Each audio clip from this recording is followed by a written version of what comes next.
د ستر ټولواک په سپېڅلي نوم باندې سلامونه او نیکې هیلې درنو دوستانو. زه پټان افغان یم او تاسې د پښتو کمپیوټري زده کړو خپرونه اورئ.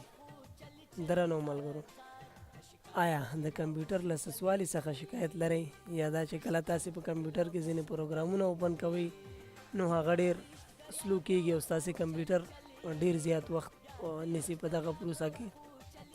نن به موږ په همدې مسله باندې کار وکړو چې کوم مسایل دي چې هغه باید موږ په خپل کمپیوټر کې عملي کو تر څو زموږ د کمپیوټر ګړندی او چټک اوسي او زموږ کمپیوټر کله هم څه سوالی یا ستړیا احساس نه کړي.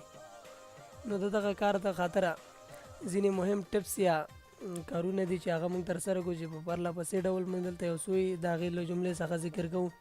که چېرته په خپل کمپیوټر کې انټي وایرس ولرئ نو لږ تر لږه په اونۍ کې یو ځل باید خپل کمپیوټر سکین کړئ.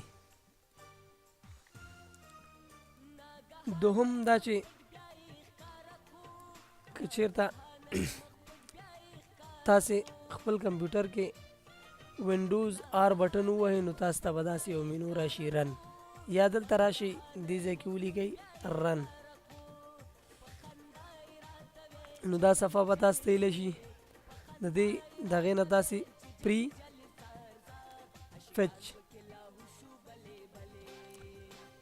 او انټر ووایئ. تاسې ګورئ دلته ځینې فایلونه جوړ شوي دي. نو دا به کنټرول ای کوئ یا سلیکټ آل به کوئ او له هغې وروسته به ډیلیټ یا شفټ ډیلیټ پې ووهئ.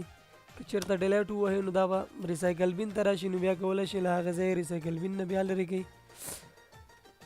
دوهم دغه بیا همدلته راشي صفحه آر ووهئ تر څو رن اپشن راسي. په رن اپشن کې به تاسې ولیکئ چې TEMP ټیمپ. دا به کنټرول ای کوئ او ډیلیټ به کوئ.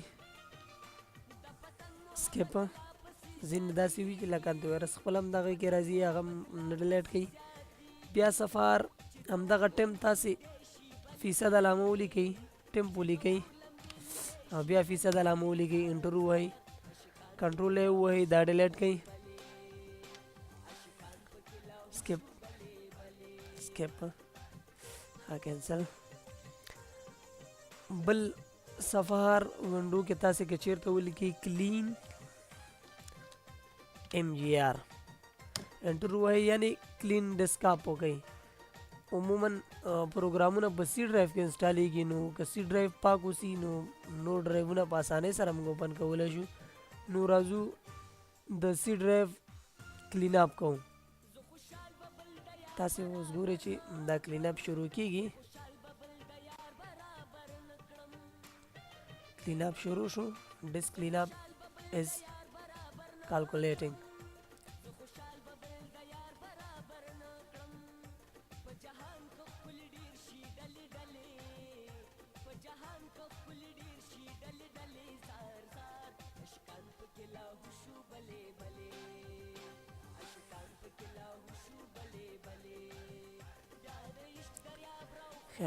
دې ځای نه دا دغه چک کوي همداسې ټول او له هغې وروسته اوکې ووهئ، ډیلیټ ووهئ، دا به ډیلیټ شي.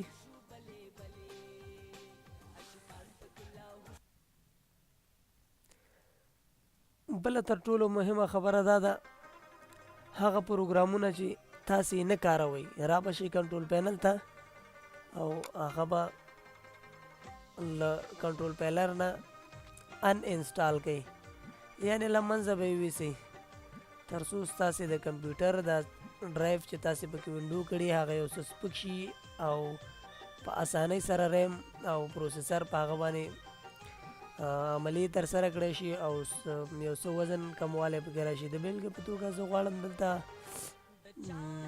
دا پروګرام ان انسټال کړم، اړتیا ورته نه لرم،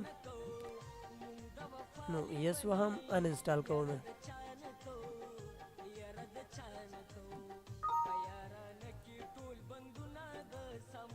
بله طریقه چې تاسې کولی شئ په هغې سره لازمي ده چې تر څو ستاسې کمپیوټر تیز اوسي هغه ترسره کړئ.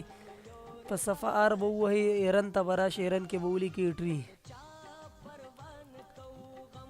انټر به ووهئ. بیټري اف شو. دا ځینې هغه طریقې وي چې تاسو کولی شئ له دې لارې خپل کمپیوټر له سسوالي څخه بچ کړئ او خپل کمپیوټر تل ګړندی پرې وساتئ. نو دغه ټپس یا مشورې باید تاسې همیش په خپل کمپیوټر کې عملي کړئ او له دې نه ګټه او استفاده ترسره کړئ. درنو ملګرو، که چېرته زموږ د چینل په اړه یا زموږ د ویډیوګانو په اړه کوم وړاندیز، نظر، غوښتنه یا نیوکه لرئ، کولی شئ خپل چینل په خپلو نیوکو، وړاندیزونو، مشورو او غوښتنو سره ونازوي او هغه موږ سره په کمنټونو کې شریکې کړئ تر څو موږ د هغې مطابق تاسو ته خپرونې وړاندې کړو. تر هغې چې له یو بلې خپرونې سره ستاسې په خدمت کې حاضرېږم، په لوی الله مو سپارم. خدای په امان.